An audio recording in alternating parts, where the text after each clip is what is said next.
চশমা museum, a house of world class, জলট্যাক মোড়, বহরমপুর মডার্ন হোটেলের সামনে। আরজি কর হাসপাতালে মহিলা চিকিৎসকের মৃত্যুর ঘটনায় প্রভাব পড়ল মুর্শিদাবাদ মেডিকেল কলেজ ও হাসপাতালে। হাসপাতালে জুনিয়র চিকিৎসকেরা আন্দোলনে নামেন এবং তাদের কাজ বন্ধ রাখেন দোষীর শাস্তি ও নিজেদের নিরাপত্তা সুনিশ্চিত করতে।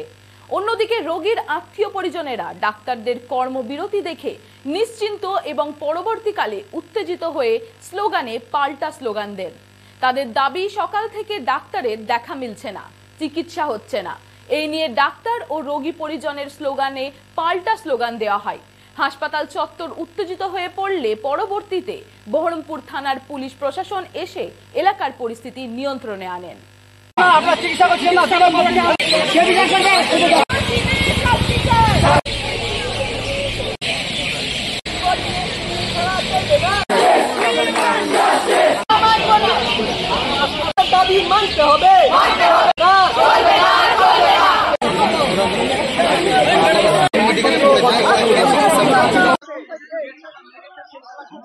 দিচ্ছে না।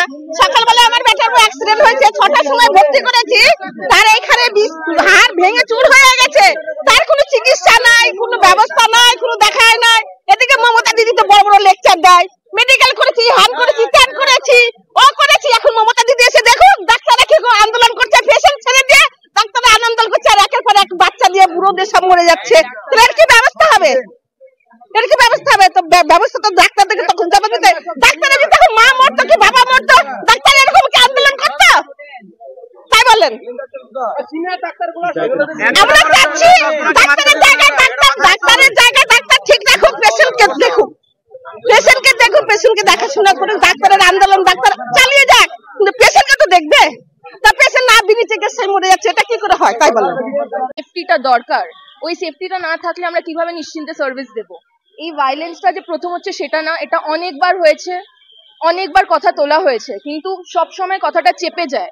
আমরা যে সিকিউরিটিটা পাবো, যে আমরা নিশ্চিন্তে সার্ভিস দিতে পারবো, আমাদের ওয়ার্ডে আমরা জুনিয়র ডক্টরসরা রাতে 3টের সময় আমাদের কাজে যেতে হয়, যেখানে সার্ভিস আমরা সিকিউরিটিদের কাছ থেকে পাই না। আমরা যে মাথায় শান্তিতে আমরা যে কাজ করতে পারবো, যে সিকিউরিটি কিছু হলে এত আরটিএ কেসেস আসে, এত পেশেন্ট পার্টি আসে, ওরা ড্রাঙ্ক স্টেটে আসছে, কত পেশেন্ট পার্টি নিয়ে ঢুকছে, আমাদের যে ওখানে যে সার্ভিস আমরা দেবো ওই জায়গাটা দিতে হবে। যদি সিকিউরিটি স্ট্রং না থাকে আমরা কিভাবে ওই সার্ভিসটা দিতে পারবো? আর এটা প্রথম হচ্ছে না, আজকে আরজি করে যেটা হয়েছে এটা আমাদের কলেজে হতে পারে না, সেটা না। আমাদের কলেজে অনেক সিকিউরিটি ইস্যুস আছে, যদি এইগুলো না ম্যানেজ করা হয় কিছু বলা যায় না কোনোদিন কবে কোথায় হবে। আমার পেশেন্টটা অ্যাক্সিডেন্ট পেশেন্ট, আমি 11টার সময় ভর্তি করছি, এখন অবধি কোনো সার্ভিস পাইনি, কোনো ডাক্তার এখন অবধি সে ওয়ার্ডে পৌঁছায়নি। আমার মেয়ে অ্যাক্সিডেন্ট করছে, তার ভিতরে দাঁত ভেঙে ভরা আছে, তা সেই দাঁতটা বা তার দেখানো রক্ত বা পুছানো বা কোনো কিছু করার, কোনো পেশেন্টের কাছে ভর্তি লিছি ফেলি রেখে দিচ্ছি। তো এর থেকে যদি ওরা আন্দোলনই করে, আন্দোলন করুক, গাটে তালা লাগিয়ে দেখবা, ওরা সার্ভিস করবো না বলছে, সার্ভিস করতে হবে না, অন্য সার্ভিসম্যান আমরা খুঁজে নেবো, ইমার্জেন্সি তালা লাগিয়ে দেওয়া হোক। আমাদের বক্তব্যটা ভর্তি লি বেডে ফেলি রাখার থেকে তালা লাগানো আমাদের অনেকটাই ভালো, আমরা অন্য জায়গায় পরিষেবা পাবো, এখানে পরিষেবা কোনোভাবে আমরা পাচ্ছি না, আমরা কোনোভাবে এখানে পরিষেবা পাচ্ছি না। আমরা এইটাই আমাদের আবেদন, যেন আমাদেরকে ভালো সুস্বাস্থ্য ভাবে পরিষেবা দেওয়া হোক। আমার নাম রবিউল ইসলাম, আমার বাড়ি বেলডাঙ্গা, মধ্যমপুর গ্রাম। এই ঘটনা কম বেশি ছোটখাটো ঘটনা প্রতিদিন প্রতিনিয়ত আমাদের সাথে হয়ে চলেছে। আমরা বারবার দাবি তুলি, অথরিটির কাছে আমরা বিভিন্ন রকম ভাবে অ্যাপ্লিকেশন দিই, কিন্তু কোথাও না কোথাও আমাদেরকে প্রতিশ্রুতি দিয়েই ব্যাপারটা সেই পর্যন্ত থেকে যায়। কিন্তু আজ আরজি করে যে ঘটনাটা ঘটেছে, কালকে আরজি করের ঘটনা আজ আমাদের মুর্শিদাবাদে ঘটবে না, এর কোনো গ্যারান্টি কেউ দিতে পারবে না। আমাদের দীর্ঘদিন থেকে আমাদের দাবি যে কলেজের সিকিউরিটি বাড়ানো।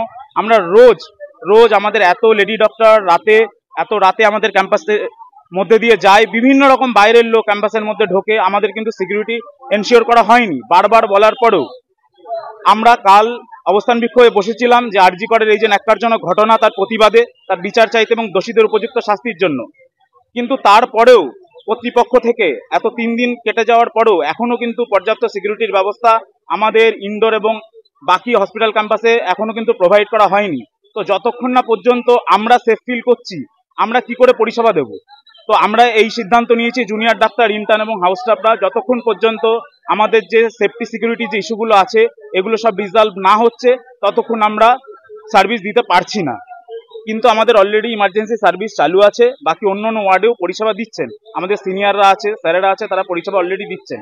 পরিষেবা পুরোপুরি থমকে নেই, কিন্তু আমরা এই আন্দোলনটাকে সামনে এগিয়ে রাখার জন্য এবং আমাদের সমস্ত দাবি যেগুলো সিকিউরিটি ল্যাপসেস আছে সেগুলো যাতে সলভ হয় খুব তাড়াতাড়ি আমরা কর্তৃপক্ষের কাছে জানিয়েছি। কর্তৃপক্ষ যতক্ষণ ইন্টারভিন করে সেগুলো সলভ না করছে ততক্ষণ আমরা কর্মবিরতি তুলছি না। মেনলি দেখুন, প্রথমত হসপিটাল, একটা হসপিটালে পেশেন্টের সাথে পেশেন্ট পার্টি অবশ্যই যাবে। তা নিয়ে আমাদের কোনো এমন সিচুয়েশন অনেক সময় হয়, রাতে প্রচুর পেশেন্ট যারা ড্রাঙ্ক থাকে তাদের সাথে প্রচুর দুষ্কৃতী হসপিটালের ভেতরে প্রবেশ করে, সেখানে থ্রেট নিতে হয় সবার আগে আমাদের যে ডক্টররা আমরা যারা অ্যাটেন্ড করি তাদের। সেখানে আমরা ঠিকঠাক সময় সিকিউরিটি পাই না, সিকিউরিটি আসার আগেই অনেক বড় যে কোনো ঘটনা হয়ে যেতে পারে, কিন্তু আমরা তো কোনো বড় ঘটনার জন্য এইভাবে অপেক্ষা করতে পারি না। তার আগেই আমাদের উচিত পর্যাপ্ত সিকিউরিটির ব্যবস্থা করা।